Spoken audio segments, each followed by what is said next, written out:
بشير ودير لي الساعة من الأولى.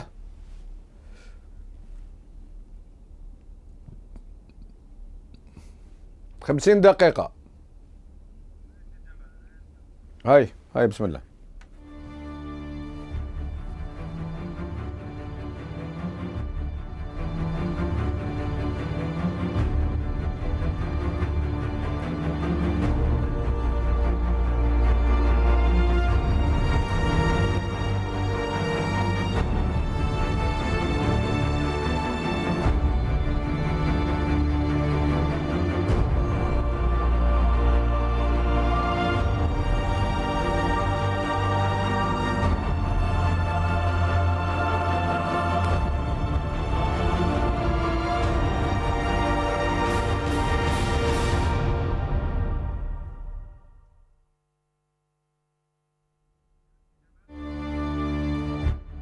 Alaikum, Azul Villaoun, bonjour. C'est donc aujourd'hui la quatrième partie de l'émission que nous avons consacrée à l'agriculture, une agriculture en déshérence. Et nous recevrons aussi, aujourd'hui aussi, les mêmes invités qui nous ont accompagnés tout le long de cette émission, qui s'est déclinée donc en 4 parties, dont c'est aujourd'hui la dernière.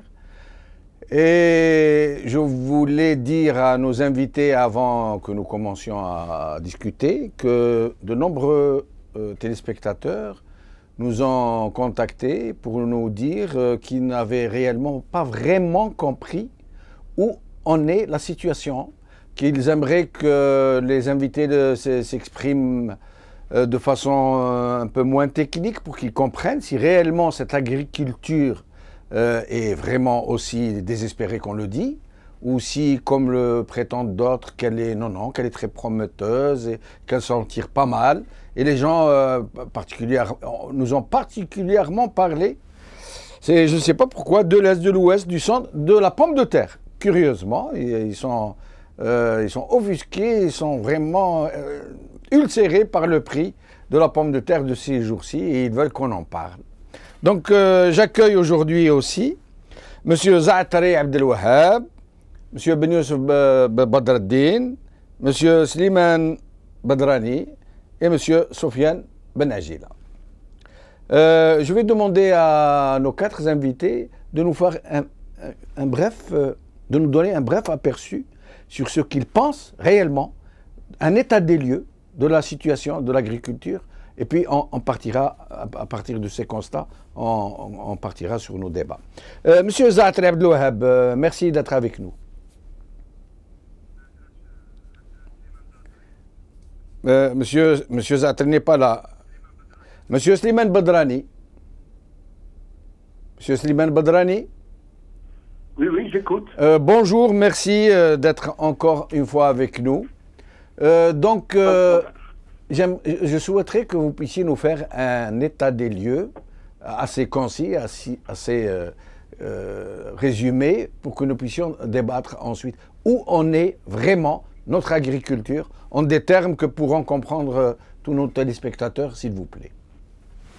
Ok, pas de problème. Alors, l'agriculture algérienne, encore une fois, a fait beaucoup de progrès depuis l'indépendance. Mais ces progrès sont inégaux. Par exemple, pour tout ce qui est fruits et légumes, les avancées, la production a augmenté de façon relativement importante. Mais pour la production de base que sont les céréales, la situation est beaucoup moins bonne parce que nous sommes loin de satisfaire nos besoins en matière de céréales, que ce soit les céréales pour la consommation humaine ou les céréales pour la production animale. Donc, pour dire quelques mots de la pomme de terre, la production de pommes de terre, par exemple, a beaucoup augmenté par rapport à il y a 50 ans. Alors, actuellement, on constate effectivement une flambée du prix de la pomme de terre. Mais les Algériens se sont habitués à manger des légumes à toutes les saisons. Dans le temps, tout du moins pour les gens de ma génération, les tomates, on n'en mangeait pas en hiver. Pas plus que les pommes de terre aux périodes de soudure. Actuellement, les Algériens veulent trouver toutes sortes de fruits et de légumes en toute saison. Il est évident que la pomme de terre, si elle a augmenté de prix au cours de ce dernier mois, et en particulier depuis l'Aïd, c'est parce que nous sommes en période de soudure. Et que donc, forcément, la production... De soudure, c'est-à-dire, pourriez-vous nous expliquer, de soudure, vous avez dit? Oui, c'est-à-dire, nous sommes à une période où les pommes de terre nouvelles ne sont pas encore arrivées sur le marché, elles ne sont pas encore à maturité. Oui. Et donc, la production, si vous voulez, pour toutes les plantes, hein, Oui. les plantes ont une période de maturation et quand le moment de la récolte arrive, c'est la période dite de pleine saison. Oui. Quand la production est terminée et que la production est consommée, en attendant la prochaine récolte, c'est ce qu'on appelle la période de soudure, c'est-à-dire une période très bien. qui correspond intermédiaire au moment où les plantes sont encore en train de mûrir, en train de pousser. D'accord, très bien, parfait. Alors, s'il vous plaît, juste un mot pour vous dire, pour peut-être lever une ambiguïté. Ce que je dis, moi, c'est que l'agriculture, effectivement, a fait des progrès. Mais ces progrès sont loin d'être suffisants par rapport à ce que nous pourrions faire dans notre pays. Prenons un exemple. Il est quand même pas normal que l'Algérie importe pratiquement 70% de ses semences de pommes de terre, alors que nous pourrions nous autosuffire en ce domaine. Il n'est pas normal que l'Algérie importe, par exemple, une grande partie de ses semences de céréales, sans compter bien sûr les semences hybrides. Nous allons y revenir, Monsieur Slimane Badrani, nous allons y revenir. J'accueille à présent Monsieur Ben Youssef Badreddine. Merci d'être avec nous. Monsieur Ben Youssef? Est-ce que Monsieur Ben Youssef Badreddine est avec nous? Allô? Ah oui? Je vous entends, là, oui. Très bien, alors nous disions que chacun des quatre invités pouvait faire un état des lieux, nous dire ce qu'il pense de l'agriculture. Nos téléspectateurs se posent la question de savoir, ils veulent comprendre que quand des spécialistes s'expriment sur la question, ils voudraient qu'ils leur disent de façon claire, qu'ils puissent bien comprendre, sans user de termes d'initiés, où en est réellement l'agriculture dans notre pays. D'accord. Moi, j'avais jusque-là un discours, j'ai toujours eu un discours vulgarisateur de développement rural et tout, mais si vous voulez qu'on plonge dans les détails, ça ne me dérange pas. Je peux dire, par exemple, que la production agricole, notamment des fruits et légumes, a effectivement augmenté en quantité, et ce que n'importe quel citoyen peut constater. Sauf que les statistiques du MADRE, du ministère de l'Agriculture, sont grossièrement le double des quantités agricoles. Des quantités réelles, et ces chiffres-là sont transmis après à la FAO, c'est juste pour justifier la soi-disant bonne gouvernance. Mais c'est très facile de comprendre ces chiffres mensongers. Ce que je peux dire, moi, sur la production agricole, c'est que la quantité des produits agricoles, en particulier celle des fruits, est très médiocre, pour diverses raisons.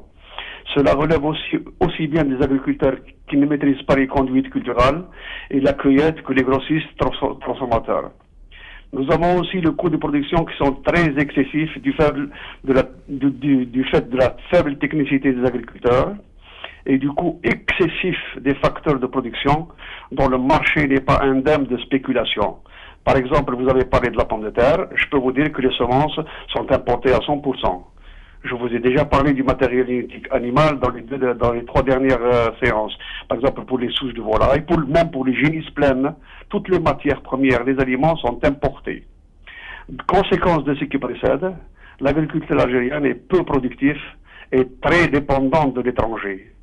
Et c'est une conséquence de cela. Du fait de sa faible productivité et de sa qualité médiocre et de son irrégularité et surtout de son coût excessif, la production agricole a du mal à s'intégrer à l'industrie agroalimentaire. Vous avez posé la dernière fois une question à M. Darani concernant l'agroalimentaire. Eh ben, les acteurs de l'industrie agroalimentaire en Algérie préfèrent acheter leurs matières premières à l'étranger, qui leur revient moins cher et qui répond mieux aux normes de transformation. Voilà ce que je voulais dire. D'accord, restez avec nous, Ben Youssef Badreddine. Monsieur Zatri, est-ce que vous êtes avec nous? Monsieur Zatri Abdelouhab. Je vous écoute, oui. Merci d'être encore avec nous cette dernière fois. Alors, nous parlions de faire, nous demandions à nos invités de faire un état des lieux, comme viennent de le faire messieurs Badrani et Ben Youssef. Donc, est-ce que vous pouvez, à votre tour, nous faire un bref exposé de la situation pour que les gens comprennent où en est réellement l'agriculture, réellement, de façon tangible, qu'on puisse toucher? Est-ce que vraiment elle est aussi mal qu'on le dit ou est-ce qu'elle est prometteuse? Oui. Moi, pour participer, je voudrais commencer par faire 2 remarques. La première est que nous sommes le plus grand pays actuellement d'Afrique, mais nous avons du mal à assurer notre la satisfaction alimentaire. Le deuxième point, c'est que nous sommes un pays très riche, mais dont la richesse ne provient pas de notre effort. Elle provient de circonstances naturelles, de la providence. Et je viens de regarder un document, The Economist, un journal qui s'appelle The Economist, avec son donc Intelligence Unit, et il nous classe en matière de sécurité alimentaire à la 63e personne par rapport à 150 pays. À 105 pays. Ce qui n'est pas très mal. Nous sommes un peu à la moitié, quoi, ou mieux. C'est ça. Oui. Le Maroc est classé 59e et la Tunisie 50e. Eh ben. Donc nous, c'est 73e. Le Maroc 59e, la Tunisie 50e. Mais si on prend les chiffres tels qu'elles sont, ça devient tout est relatif. Oui. La vraie question à poser, c'est toujours notre dépendance par rapport à l'étranger. La satisfaction ou l'autosatisfaction alimentaire, eh bien, on peut produire ce qu'on veut, mais si on est dépendant, on n'a pas réglé le problème. Oui. La satisfaction alimentaire, elle a pour base l'indépendance par rapport à tout ce qui est externe. Donc le Maroc et la Tunisie, je suppose qu'ils ont de l'autofinancement à partir de l'agriculture. Donc l'agriculture, elle est productive et elle s'autofinance. Ce n'est pas le cas de chez nous. C'est ça qui est grave. Exact. Donc voici un peu mes premières constatations. Il y a vraiment un effort à faire, c'est de réduire donc l'effet pétrole qui nous paye ce qu'on importe pour pouvoir produire par nous-mêmes et puis exporter, ramener de l'argent et puis réinvestir. Là, on serait vraiment un pays performant. Très bien. Restez avec nous, c'est Zatri. Sofiane Ben Ajila. Oui. Merci d'être encore avec nous, donc cette fois-ci encore. Alors, même question que vos collègues, que vos confrères. Si vous nous faisiez un état des lieux assez succinct sur la situation, ce que vous pensez sur l'état de l'agriculture. Moi, je commencerai par me poser d'abord des questions, à savoir comparer l'agriculture actuellement, son évolution, et l'agriculture hors soutien hydrocarbures. C'est-à-dire si on comparait l'agriculture d'avant 62 pour l'Algérie. Donc ça remet nettement en cause l'agriculture actuelle, qui est complètement subventionnée par les hydrocarbures, par la rente. Il y a une chose, quand on dit que la production a augmenté en Algérie, elle n'a pas augmenté uniquement en Algérie, elle a augmenté partout dans le bassin méditerranéen. Seulement, c'est là où elle a augmenté le moins, c'est en Algérie. Avec le soutien de la rente. Tout ce qui est, c'est pas l'agriculture, c'est pas l'économie agricole qui paye les tracteurs, c'est pas elle qui paye tous les intrants de l'agriculture. Et on le voit avec les effacements de dettes, avec les bonifications, avec tout ce qui est passé. Maintenant, donc ça veut dire que, alors, si on compare l'agriculture entre 54 et 62 en Algérie a connu un essor extraordinaire, un bond extraordinaire. On a commencé à insuffler un soutien de la part des hydrocarbures en 59 et on est arrivé en 62 à faire du 25, pratiquement on a produit la moitié de ce qu'on a produit actuellement en blé dur, en céréales. et avec les moyens de l'époque, c'est-à-dire la mécanisation hyper réduite, etc., etc.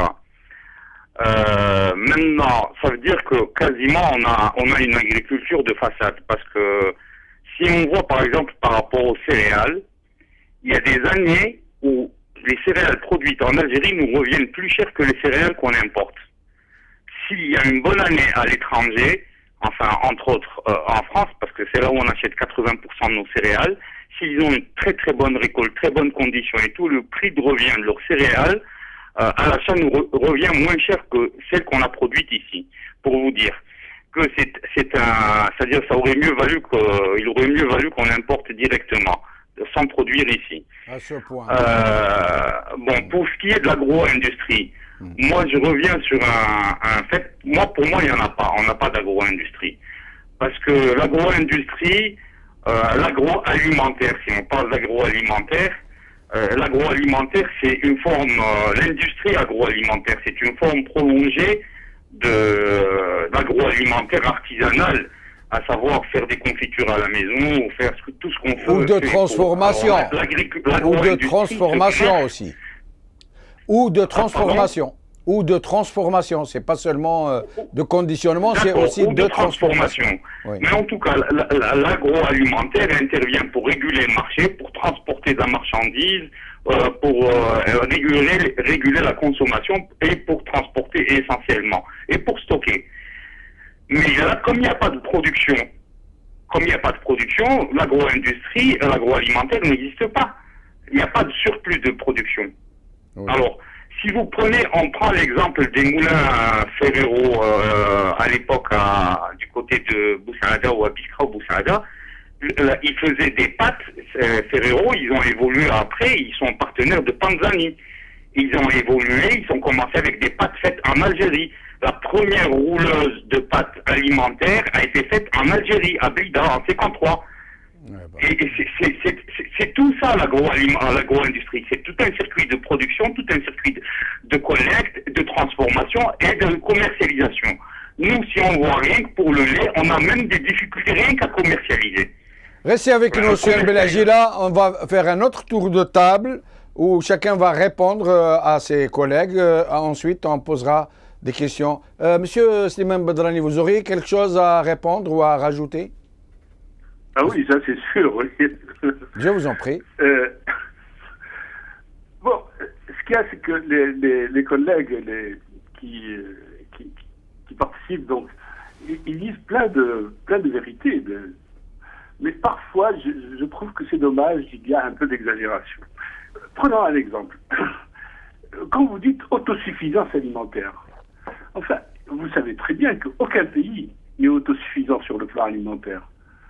L'Europe, qui est pourtant un ensemble de pays tempérés où l'agriculture est très très prospère, importe des produits agricoles des États-Unis.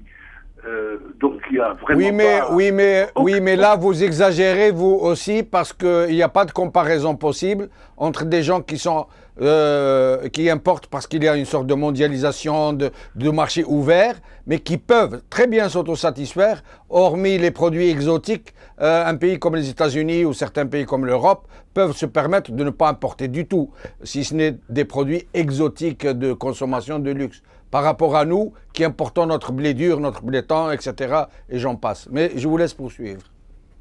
Oui, mais encore, bon, mais c'est un fait qu'aucun pays n'est autosuffisant. Le marché mondial est fait de telle façon à ce que tous les pays importent des produits agricoles d'autres pays. Par ailleurs, à propos des coûts, c'est vrai que beaucoup de produits algériens sont produits à des prix qui ne sont pas compétitifs. Prenons par exemple le blé. Le blé, il est sûr que dans les conditions climatiques que nous avons, nous ne sommes pas compétitifs par rapport à des pays comme la France ou les grands pays producteurs de céréales. Quand les Français produisent en Beauce du blé à 10 tonnes à l'hectare, et c'est normal que nous ne soyons pas compétitifs par rapport à ces gens-là. Mais nous sommes obligés quand même de produire au moins une partie de notre consommation en blé parce que c'est une question de souveraineté alimentaire. un pays qui n'arrive pas à se nourrir ou à produire au moins une bonne partie de sa nourriture ne peut pas être un pays vraiment indépendant. Qu'est-ce que vous entendez par une bonne partie? Une bonne partie, qu'est-ce que vous entendez par là? 10%? 15%? Disons des produits, une partie qui soit compatible avec des coûts de production qui ne soient pas trop élevés, quoi. C'est ça ce que j'entends par une bonne partie de ça. Le marché mondial existe, donc il est de notre... je veux dire, il est normal que nous importions des produits agricoles d'autres pays dans la mesure où ça peut coûter moins cher que la production nationale. Nous devons nous spécialiser, par exemple, dans des produits où nous avons un avantage comparatif. C'est tout à fait normal. Sinon, il faudrait alors se développer de façon autarcique, ce qui n'est pas, à mon avis, une très bonne chose. Alors, dernière chose, c'est vrai que nous pouvons améliorer de façon très sensible nos rendements. Et en fait, dans tous les produits, y compris dans les céréales. Et je pense qu'effectivement, les politiques agricoles dépensent beaucoup d'argent, mais sans arriver à des incitations telles que les agriculteurs puissent améliorer de façon significative les rendements de leur production, que ce soit des productions animales ou des productions végétales. D'accord, restez avec nous, Monsieur Badrani. Restez avec nous. Monsieur Benyoussouf Badreddine, quelque chose à rajouter, une remarque, une réponse? Je suis tout à fait de phase avec le docteur Badrani, surtout quand il cite les agriculteurs de Boss, il cite le chiffre de 10 tonnes à l'hectare, et que nous autres Algériens, très longtemps, on avait une petite terre du côté de Constantine, et je sais très bien que ça ne dépassait pas 1 tonne à l'hectare. Donc nous avons la marge. Ce qui me laisse l'espoir dans l'agriculture algérienne, c'est que nous avons une marge de manœuvre très importante. Mais je voudrais revenir quand même sur notre point dont a parlé M. Badrani et dont a parlé également M. Abdouhab Zaatri. C'est l'intégration de l'agriculture. Je vous cite 2 exemples. Par exemple, pour accueillir un tracteur Sirta fabriqué au compte-gouttes à Constantine relève de la prouesse. La même prouesse doit être accomplie pour acheter une moissonneuse batteuse de PMA de Sidi Belabès. Quand on arrive à ce point-là, c'est grave, quoi. C'est-à-dire que on peut pas parler de chiffres et dire l'autosuffisance, combien on doit produire pour qu'on soit dans un confort. Mais moi, j'ai toujours dit que l'agriculture algérienne est dépendante à presque 80% pour l'agriculture, je précise 100%, hein, 100%, c'est-à-dire, je l'ai déjà dit dans la deuxième émission, que si les Espagnols, les Hongrois et les Français décident de nous envoyer leurs souches, les hangars algériens ferment dans le trimestre. Ça, je peux mettre ma main au feu. Et enfin, je voudrais revenir, Monsieur Benyoussouf, si vous permettez, sur le chiffre qui vous a interpellé la semaine dernière, chiffre cité par notre ami Benagila. Les 160 000 hectares là qui sont bouffés par le béton depuis 62. Monsieur Benagila va nous apporter une précision sur ce chiffre, justement, on en parlait tout à l'heure au téléphone, mais poursuivez, je vous en prie. Ce chiffre, ça m'a interpellé et je vais essayer dans la semaine de faire une petite comparaison. Savez-vous que ce chiffre de 1600 km², il y a 54 pays inscrits à l'ONU qui n'ont pas cette superficie. Pour prendre un exemple, pour donner une image illustrative à vos téléspectateurs et pour que mon discours soit un ton soit peu pédagogue, c'est 800 fois la surface de Monaco aussi, Benyoussouf. C'est-à-dire que nous avons bouffé notre terre, mais j'ai un exemple précis qui m'a interpellé quand j'étais étudiant dans l'illustre école régionale de Skikda. Vous connaissez le complexe sidérurgique de Skikda, M. Benyoussouf? Oui, oui. Eh ben, je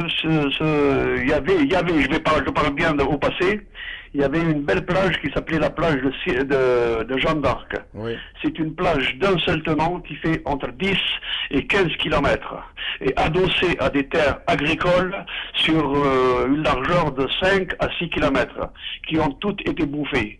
Voilà par exemple entre 5000 et 10 000 hectares qui ont été bouffés par le béton. C'est pour ça que je dis que le chiffre cité par M. Benagila est tout à fait vraisemblable. Eh ben, nous allons y arriver. Je passe à M.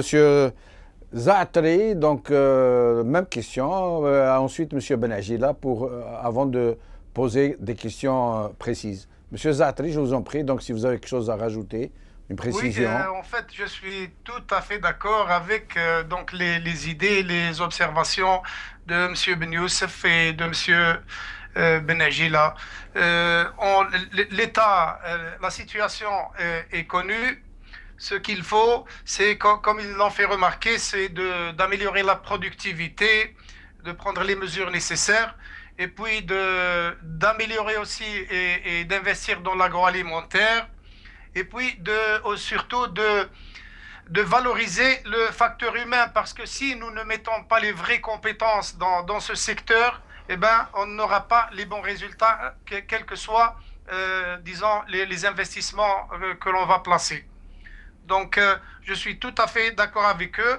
Bien sûr, les mesures à faire sont pour améliorer la productivité et relancer notre agriculture. C'est clair, le forage, la désalination, disons l'automatisation, la production du froid. Il y a un tas de choses, il y a un tas de choses à faire. Et je vous donne la parole. Merci beaucoup. Monsieur Benagila, donc je vous laisse la parole pour exprimer, donc si vous avez des remarques supplémentaires sur le même sujet. Mais j'aimerais aussi que vous nous parliez de ces 160 000 hectares dont vous aviez parlé la dernière fois. Bon, par rapport aux 160 000 hectares, bon, c'était des chiffres qui étaient donnés par le ministère de l'Agriculture et que eux-mêmes estimaient ils disaient que c'était sous-estimé, quoi. Et ben finalement, je suis retombé sur un truc, des chiffres ça, c'est l'Institut d'études géostratégiques et l'Eurostom. Eux, ils parlent de 280 000 hectares. Ça veut dire que c'est beaucoup plus que 160 000 hectares. Et je rappelle que vous parlez de surfaces qui ont été prises à l'agriculture, qui ont été bouffées, soit par le béton, soit par l'érosion, soit... Oui. Non, par l'urbanisation. Par l'urbanisation seulement, d'accord. 280 000 hectares. 280 000. Il parle de 280 000 hectares. Incroyable. Alors, c'est incroyable. Moi, je voudrais juste tirer un petit truc par rapport à la pomme de terre. Bon, nous, on est à 130 kilos de pommes de terre par bonhomme et par an. Bon, on dit que la pomme, parce que là, ça commence à prendre des proportions chez nous qui sont quasiment, enfin, il faut faire attention. Là, on dit que la pomme de terre a changé la face de la civilisation occidentale. Il y en a même certains qui disent que Berlin s'est construite grâce à la pomme de terre. Et vous savez qu'en 1800, bon, la pomme de terre est venue remplacer les céréales un peu pour atténuer des famines et tout en Europe. Oui. Occidentale, bon, il y avait une surpopulation. Alors, en 1848, ça c'est une date en 46, pardon. Il y a eu une maladie de la pomme de terre, c'est le mildiou. Oui. Et alors, il y a eu 1 million de morts. Et autant d'immigrants vers les États-Unis, notamment d'Irlande. Exactement, 250 000 qui sont morts après aux États-Unis, dont les Kennedy, etc. À l'époque, la pomme de terre, elle était à 170 kilos par personne. Nous, on est à 130 kilos par personne actuellement. Et il n'y a aucune stratégie, ni pour qu'on n'importe plus de semences, parce que quand on dit semences de pommes de terre, c'est minimum 2 tonnes à l'hectare de semences. Donc c'est pas de la semence de carottes où il faut quelques kilos. Donc c'est énorme. Cette année, en 2012, on aurait amené 147 millions de tonnes de pommes de terre, 147 c'est ça, bien le chiffre que j'ai sous les yeux. Et ça, on n'a aucune stratégie. Si jamais on a quelque chose là-dedans, à 130 kilos par personne, on est foutu. Déjà là qu'elle grimpe, on voit tous les autres prix grimper des légumes, on est quasiment foutu.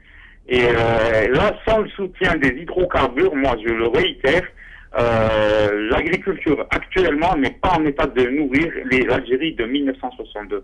Vous savez, la récolte de 1962, par exemple, il y avait l'équivalent de 2 quintaux de céréales par personne. Actuellement, on produit 1 quintal par personne. Alors que les moyens matériels ont décuplé, en fait. Exactement. Monsieur Benagila, on ne parle pas d'autonomie alimentaire. Nous, on parle de sécurité alimentaire. Monsieur Benagila, je vais vous interrompre. Il nous reste 20 minutes. Vous êtes 4.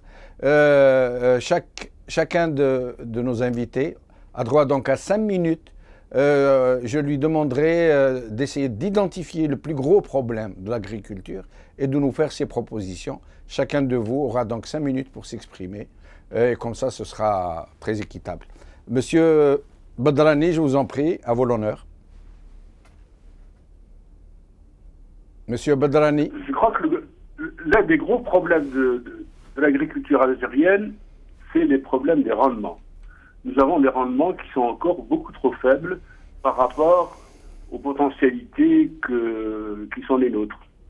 Par exemple, en matière de céréales, il est très possible d'augmenter les rendements de façon moyenne, je veux dire pour toutes les céréales algériennes, de façon très très sensible. Et il en va de même pour tous les autres produits, que ce soit les pommes de terre, que ce soit les autres légumes. Nous sommes encore à des niveaux de productivité qui sont beaucoup trop faibles. Et je pense que c'est là qu'il faut mettre des incitations et mettre des moyens pour augmenter les rendements. Alors, l'autre grand problème de l'agriculture algérienne, je pense que c'est justement ce manque de moyens et le manque d'efforts de la part de l'État. Actuellement, ou plutôt disons depuis quelques années, l'État met quand même de l'argent dans l'agriculture. Mais ce sont des sommes qui sont relativement peu importantes par rapport aux besoins. Et surtout, cet argent qui est mis dans l'agriculture, souvent, il y a des fuites, des problèmes de corruption et autres, qui font que ce ne sont pas toujours les agriculteurs, les vrais agriculteurs, qui perçoivent les subventions et qui peuvent donc augmenter leur rendement. Donc ce qu'il faudrait, c'est augmenter de façon très très sensible les ressources que met l'État à la disposition des agriculteurs pour augmenter les rendements. Pourquoi ? Parce que chez nous, l'agriculture est une activité qui est à risque. Les risques sont très importants. C'est pas comme la production industrielle ou le commerce. Les aléas climatiques sont encore extrêmement importants. Et si on doit augmenter les rendements, il faut augmenter les moyens, mais les agriculteurs ne peuvent pas risquer, par exemple, de mettre beaucoup d'engrais ou beaucoup de semences s'ils ne sont pas sûrs d'avoir de la pluie à temps, par exemple. Et donc, il faudrait que l'État mette plus d'argent, et surtout dans le secteur de l'irrigation. Voilà ce que j'avais à dire, les deux ou trois grands problèmes que rencontre l'agriculture algérienne pour le moment. Merci, Monsieur Slimane Badrani. Ben Youssef Badreddine, c'est à vous. Ben Youssef Badreddine. Monsieur Benchenouf. Allô, vous m'entendez ? Oui, on vous entend. Pour ma part, après avoir identifié tous les problèmes que nous avons pointés depuis maintenant 4 émissions, je pense aussi à un autre fait moins visible. C'est la rareté de la main-d'œuvre qualifiée. Savez-vous, M. Benchenouf, que nous n'avons pas de tailleurs qualifiés en Algérie, nous n'avons pas de greffeurs, nous n'avons pas de vaches-étrieurs, nous n'avons pas de nourrisseurs. Les anciens travailleurs, les paysans atteints par le vieillissement avancé et l'extinction naturelle, ne sont pas remplacés par la jeune génération qui rechigne au travail pénible et peu rémunéré de la terre. Ceci dit, une fois qu'on a dit ça, on peut conclure que l'agriculture algérienne ne remplit pas suffisamment ses principales missions de sécurité alimentaire de la population et surtout de création de richesses. Mais moi, j'avais préparé une petite conclusion, si vous permettez. Moi, je peux vous dire que, pour ma part, c'est que le constat, on l'a fait maintenant depuis 4 émissions. Mais ce qui m'affole, c'est que ce qui est prévu pour les années prochaines. Savez-vous, M. Béchenouf, que nous avons en Algérie, nous avons 173 fermes pilotes en Algérie. C'est-à-dire le top du top, hein. C'est-à-dire eh ben, ces 100 fermes pilotes, ces 173 pilotes, le gouvernement algérien va ramener des Émiratis. Je ne sais pas quelle expertise ont les Émiratis dans l'agriculture pour nous apprendre à faire l'agriculture. Et ils ont, depuis 2009, ils ont pris, certainement les agents dont M. Bedrani doit connaître, les Émiratis ont bénéficié à l'ouest d'Alger d'une grande superficie de 500 ou 600 hectares. Ils ont bénéficié d'une ligne de crédit de 100 milliards de dinars pour faire un parc d'attraction. Par contre, le titre, ils l'ont trouvé bien, hein, Dounia des grands vents, parce qu'ils vont faire des grands vents là-dedans. Hein. Moi, j'aurais aimé que cette heure fleurisse de céréales et d'affaires. Mais enfin, pour vous dire, si vous permettez que je conclue, je pense que l'agriculture algérienne s'est dissoute dans les eaux glacées de l'individualisme effréné et immodéré, mais néanmoins justifié des paysans algériens. J'ai expliqué dans la première séance pourquoi l'agriculteur algérien est individualiste. L'agriculture algérienne s'est dissoute dans l'incompétence des hommes qui ont été à la tête de ce secteur. Dans leur course aveugle dans des carrières professionnelles où l'on accède à une retraite royale à 50 ans. Dans leur totale soumission à des instructions politiques très souvent obsolètes. Dans leur confort de ne gérer que des importations. À titre d'exemple, l'OIC, organisme, n'est qu'un simple acheteur de céréales sur les marchés mondiaux. Dans leur turpitude à vouloir tromper le peuple algérien en mettant en scène, comme par exemple une exportation d'orge vers la Tunisie au port d'Alger, avec présence des caméras et l'affaire. Il manquait que les danseuses du ventre, dans des montages financiers dignes de bandits qui ont permis à un homme du sérail d'extorquer des milliards de centimes des PNRDA qui ont été transformés en un appartement luxueux à Paris. Et je peux continuer ma litanie à n'en plus finir. Et qu'enfin, toutes ces turpitudes n'ont pris corps en Algérie que grâce au dieu pétrole. Et je tremble déjà à l'idée qu'un jour ce prétendu or noir viendra à se tarir dans notre pays. Comme nous le prédisent d'ailleurs les spécialistes en la matière. D'ailleurs, j'ai lu aujourd'hui un article de M. Hossein Malti, Une pompe du pétrole. Le titre de son article, écoutez bien, M. Béchenouf, le début de la fin de la rente pétrolière. Et une fois que ce pétrole viendra à salir, il sonnera le glas pour les pauvres générations futures et les plongera dans le gouffre que notre génération est en train de leur édifier avec l'art et la manière. Moi, j'ai participé à vos émissions que comme lanceur d'alerte, et j'ose espérer que je sois entendu et écouté par les décideurs algériens. Voilà, c'est tout ce que j'avais à vous dire. Merci, M. Ben Youssef. Monsieur Zatri Abdelwahab, c'est à vous. Monsieur Zatri. C'est une question éminemment importante. Donc, comment faire pour développer finalement notre agriculture? Eh bien, il y a deux actions. Évaluer et augmenter le niveau de productivité d'une part. D'autre part, il faut penser à réduire donc la dépendance vis-à-vis des importations. Donc, ceci doit être l'objectif de toute politique de développement. Et pour cela, les actions sont simples. Il faut que ça soit fait par des hommes. Donc, le facteur humain est important. Il faut faire appel à de vrais experts, donc en technique associée, et en plus à des hommes de terrain, ceux qui connaissent vraiment le terrain, et pas les mêmes types qui gravitent autour des ministères et qui n'ont jamais et qui se cassent pas trop la tête. Donc, des gens qui sont convaincus qu'il faut faire quelque chose pour l'agriculture de ce pays. Donc, ce groupe de travail pourrait dégager un plan d'action. Et puis, action par action, comme on a dit, l'eau, l'automatisation, la mécanisation, l'énergie, eh bien, il devrait prendre des groupes qui devront prendre en charge toutes ces questions-là, donc sur le terrain. Et c'est la seule façon, donc, de pouvoir aboutir à quelque chose. Voilà. Monsieur Zatri, je profite de votre présence et comme nous avons encore un peu de temps, en matière d'énergie, par exemple, quand vous parliez de l'eau, en matière d'énergie pour trouver de l'eau, la pomper, la canaliser, la distribuer. Comment voyez-vous ce volet énergie en agriculture? Eh bien, en ce qui concerne l'énergie, il y a un point qui est très intéressant pour notre pays en particulier, c'est peut-être l'introduction des énergies renouvelables dans le domaine de l'agriculture. L'énergie renouvelable est expliquez un peu à nos téléspectateurs ce que sont ces énergies renouvelables. Eh bien voilà, les énergies renouvelables, ce sont des énergies qui se reproduisent, qui ne tarissent pas, comme le soleil, le vent, les produits agricoles, les déchets agricoles. Donc avec l'énergie solaire, nous pouvons produire de l'énergie électrique sous deux formes. Donc l'énergie électrique photovoltaïque, c'est la production d'électricité à partir du rayonnement solaire. Nous avons aussi le photothermique, c'est la production de la chaleur à partir du soleil.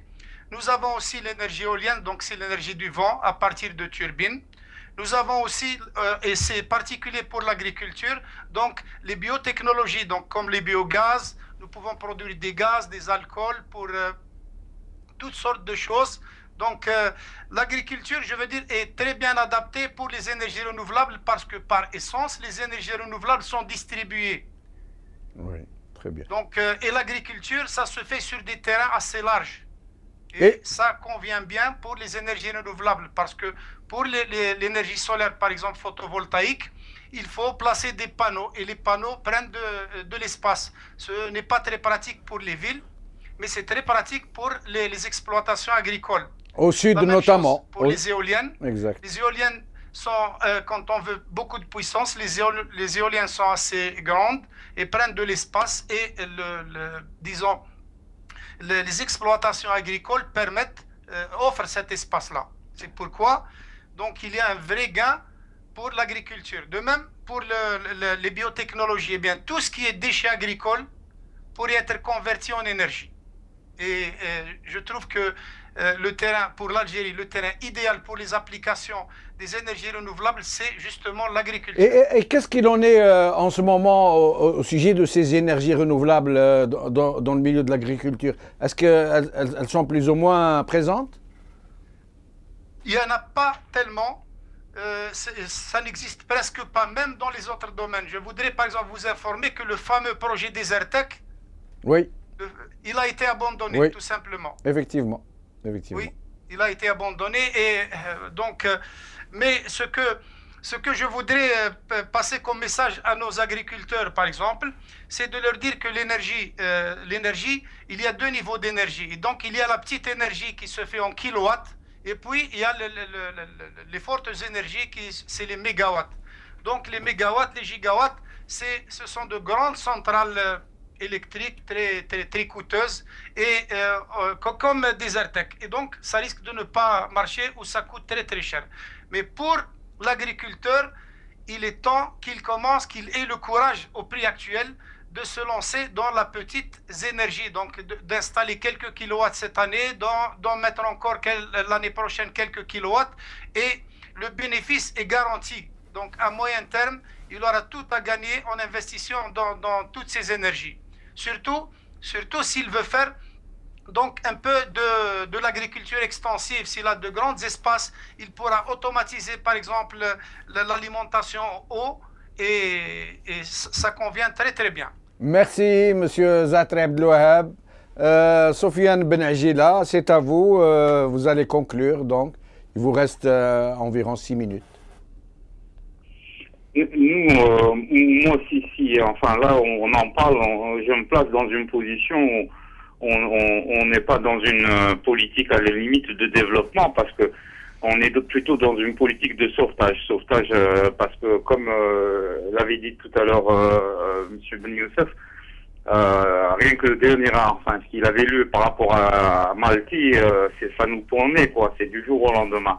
Moi, je pense qu'il faut absolument stopper l'hémorragie actuelle, l'hémorragie du gaspillage. Il faut absolument remettre en production, quand vous vous baladez sur la Mitidja ou n'importe La dernière fois, j'ai fait un tronçon à l'ouest de très très belles terres, complètement personne, rien. Il y a plein de terres qui sont inexploitées actuellement pour un problème d'indivision ou pour n'importe quel problème. Et il faut revoir cette histoire parce que tout porteur de projet, le seul porteur de projet, c'est l'être humain.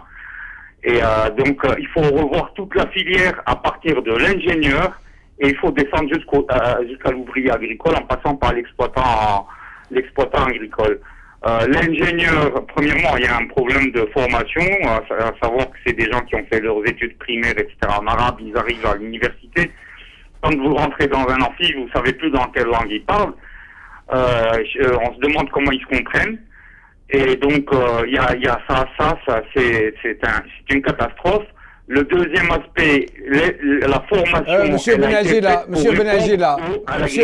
Benagila, juste pour préciser, si j'ai bien compris, vous êtes en train de nous dire qu'ils font tout leur cursus scolaire en langue arabe, et une fois arrivés à l'école, à l'université, pour être formés comme ingénieur agronome, les études se font en français. C'est bien ce que vous nous dites. C'est parce que actuellement, ceux qui enseignent ont fait eux-mêmes leurs études en arabe.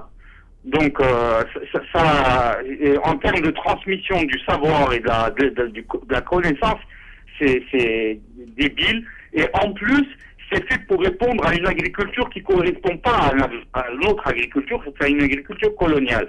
C'est-à-dire vous avez des volumes horaires sur la vigne et le vin incomparables avec le palmier dattier, avec beaucoup de choses. Donc, et il faut stopper cette hémorragie de gaspillage d'énergie. On ne peut pas raisonner un développement, enfin pas un développement, il y a un sauvetage, comme si on était dans les années 80 avec politique de barrage, irrigation à fond, etc. Il faut absolument mettre le point sur les cultures sèches, les cultures qui n'ont pas besoin d'être irriguées. Et il n'y a pas que l'agriculture, parce qu'on va jouer obligatoirement sur les avantages comparatifs. Et on ne va pas jouer uniquement sur ce qu'on mange, on peut jouer sur d'autres paramètres qui nous donnent beaucoup d'avantages. Et de façon à avoir au moins une balance financière équilibrée, disons. Alors, c'est les gros trucs à faire. Mais vous avez, ça descend jusqu'à l'ouvrier agricole. Vous savez, vous avez des exploitants agricoles qui sont à la tête de milliards en termes de capital, mais qui ne savent pas écrire leur nom, qui ne peuvent pas doser un produit. Vous avez des ouvriers agricoles qui n'ont ni retraite, ni ça veut rien dire. Ils n'ont aucune sécurité sociale. C'est normal que les jeunes ne veulent pas travailler dans ce secteur. Ils sont payés il y a des fois où ils sont payés, il y a des fois où ils ne sont pas payés, etc. Et donc tout ça, le facteur humain, il est absolument à revoir de A à Z. Voilà. Si vous pouviez nous dire un mot sur cette industrie agroalimentaire ou cette industrie de l'alimentaire. Moi, je suis persuadé que les gens ont commencé à faire du beurre ou du fromage à partir du moment où il y avait un surplus de lait qu'ils voulaient stocker ou quelque chose comme ça. C'est-à-dire à partir du moment où il y avait une production. Nous, dans la mesure où, par exemple, quand la dernière fois on avait cité le cas du jus, moi, Hamoud Boualem, quand il a démarré ici, c'était de l'orange algérienne. Il fabriquait son jus avec l'orange algérienne. Nous, les États-Unis et le Canada, c'est des gros consommateurs de jus. Ils importent du jus d'Amérique du Sud, mais il y a la Californie. Et puis, tout est américain. Les machines sont américaines. Tout est intégré. Il n'y a que l'eau. C'est de la mascarade. On ne peut pas parler d'agro-industrie, agroalimentaire. C'est pas possible à ce niveau-là. Et il y a tous les secteurs qu'on avait avant.